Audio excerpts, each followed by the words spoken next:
and her husband, Ali bin Abi Talib, who was also Muhammad's paternal first cousin and the fourth caliph of Islam. The Hashemites ruled the holy city of Mecca until 1925, yet remained the acknowledged sovereign possessors of right to all Islamic holy sites. That is critically important. Do not let that get by you. The Hashemites that ruled as descendants of Muhammad are the sovereign possessors of the right to all Islamic holy sites. Now, a Hashemite king carries a long-established history within Islam as the guardian of the Islamic faith and the holy city of Jerusalem. And to this day, the very site we Christians know as the Temple Mount, known throughout Islam as Haram el-Sharif, is overseen by the Jordanian group the Waqf, or it's known as Islamic Trust, by the rule of the Jordanian Hashemite kingdom, in this case currently King Abdullah and formerly Hashemite King Hussein of Jordan. If you've ever seen the golden crowned Dome of the Rock, where the temple once stood, that is Islam's third holiest site, that gold was put there out of King Hussein's coffers. Why? Because he was the prominent Hashemite king. Again, as the custodians and guardians of this Islamic holy site, technically, the nation we all call Jordan is in reality known as the Hashemite Kingdom of Jordan. Maybe you didn't know that. In 1916, Hussein ibn Ali, then head of the Al-Hashem clan, which again is the Hashemites, launched the Arab revolt against the Ottoman rule and proclaimed himself king of all the Arab countries. Though the Allies only recognized him as ruler of the Hejaz, the western region of what is now Saudi Arabia. A moment ago you heard Grant Jeffrey giving some of the history of Saudi Arabia and what occurred there. This all fits in. Long before there was a Saudi Arabia, that land was controlled by the Hashemites. This is where Saudi Arabia came from. He declared himself to be the Caliph in 1924, but was forced to abdicate after a Wahhabi invasion led by Abdul Aziz ibn Saud. In the 1920s, this is important, Hussein's sons, Faisal and Abdullah, had two sons. They became rulers and kings of two nations. One was Iraq and one was Transjordan. Now, Hashemite rule continues in Jordan.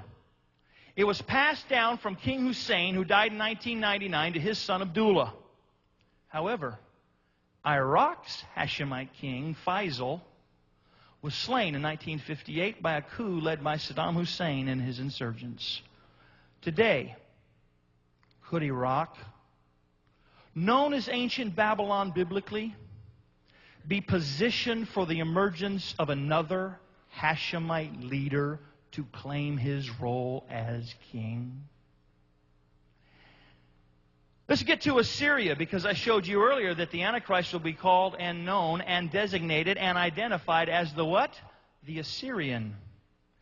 Ancient Assyria, when compared to our modern map, consisted of the nations now known as Syria, Jordan, and Iraq.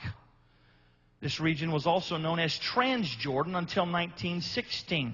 This same region of the Middle East was controlled for generations by the royal family of the Hashemites.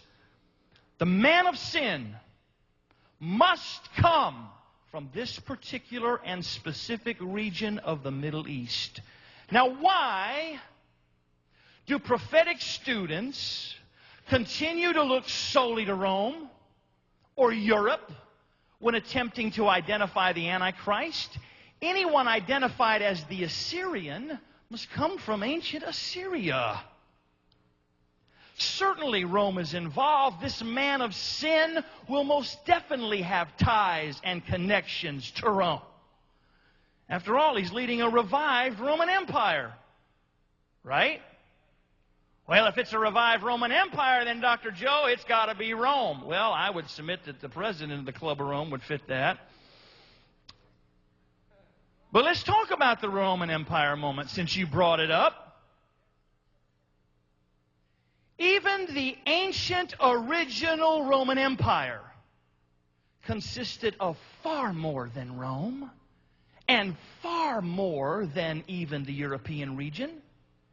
It included major portions of the current Middle Eastern region and nearly all of the current Arab Muslim-controlled nations. Oh, he's got to have a revived Roman Empire. Baby, that includes huge portions of Arab Muslim land.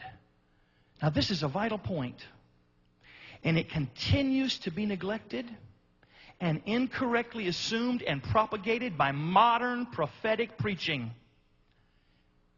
Have we been looking in the wrong place when seeking to identify the man of sin?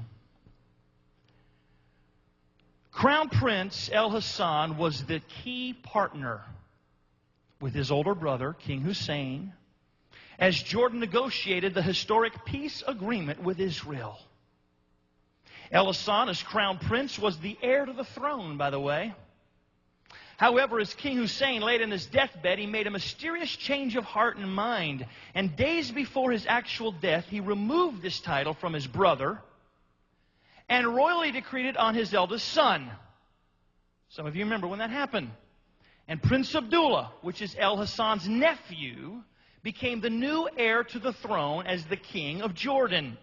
Thus, this sudden action led to great confusion and questions among the Arab world at that time.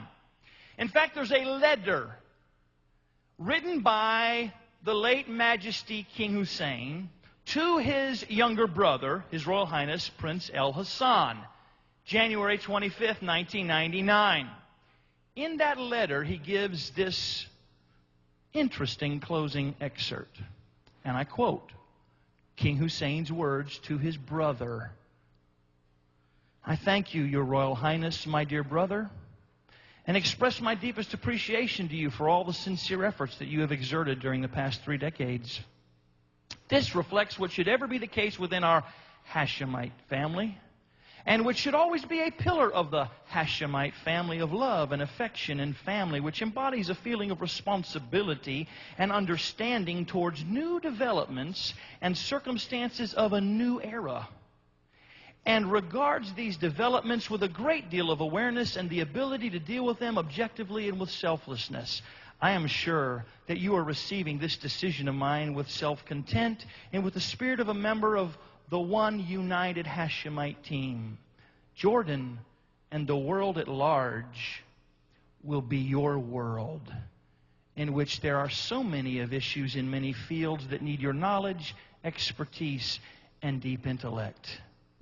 Now, why would he remove his brother from the throne in one breath, only to tell him in his next that the whole world will be his world? What are, by the way, these Hashemite responsibilities that he must be loyal to in the circumstances of a new era? During the days leading up to the actual attack and war upon Saddam Hussein's rule of Iraq, many months of discussion, planning, and formulation occurred behind the scenes between exiled Iraqi leaders and key nationalists from many nations. These very meetings were given coverage by the international press. As these meetings progressed around the world, now get in mind, this is before we went in to attack Iraq and remove Saddam. As these meetings progressed around the world from city to city, gathering to gathering, one man seemingly made invaluable input and leadership throughout this process. Let's notice only a few. I have dozens, but we'll look at a few. Here's one from the Daily Star. It's an article entitled, "Is it Prince Hassan's Moment?" And I quote, "Can a Jordanian prince help Iraq along the path to democracy? Jordan's Prince Hassan, the brother of the late King Hussein, says he hopes to go to Baghdad soon to attend a conference